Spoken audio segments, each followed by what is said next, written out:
Ouais, le frérot déambulateur. Bon ben, on reparle de nouveau de rétroviseur. Alors moi je te montre comment j'ai fait sur ma C1 Max. Tu vois, j'ai mis les poignées style Amaku, comme la vidéo du bat là, tu vois. Je les avais achetés d'ailleurs avant de voir sa vidéo. Mais ce sont des poignées qui ont des petits caches, tu vois, à l'extérieur. Elles ont double fixation. Donc, tu peux les serrer des deux côtés, tu vois, là et là. Et en fait, quand tu serres, le petit cache il reste serré.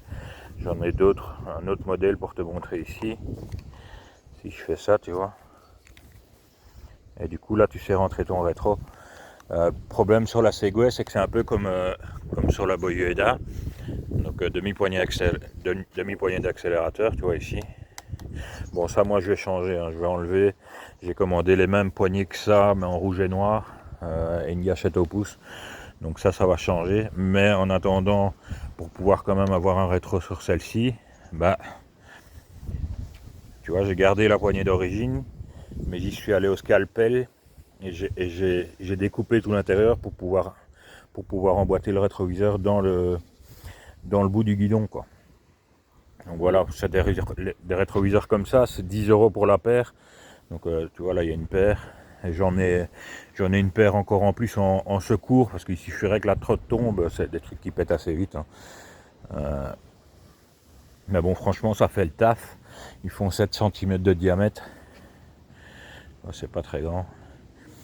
Mais franchement, ça fait le taf, quoi. Et si tu veux vraiment que ce soit très stable, il suffit de serrer ici. Et là, du coup, le truc, il bouge plus du tout, quoi. Mais s'il se plante, bah, le mien est beaucoup plus rigide, par contre, que sur le sien. Elle aime bien pouvoir encore le régler, bien que c'est rigide quand même. Mais voilà, comme ça, tu vois un peu comment on peut faire. Donc toi, à la limite, tu pourrais aller avec un scalpel, découper l'intérieur et mettre des rétros comme ça. Franchement, ça bouge pas, quoi. Et pour moi, c'est vraiment le meilleur système, parce que les rétros qui partent comme ça, qui viennent là, ça a tendance à être gênant avec ton bras. Tu as tendance à moins bien voir derrière, quoi.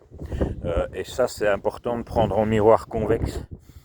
Donc ça te permet ça fait un peu effet loupe comme ça, mais tu as une plus grande visibilité du coup. Donc, voilà, allez, j'ai ressorti les deux monstres juste pour te montrer ça. À plus tard, ciao.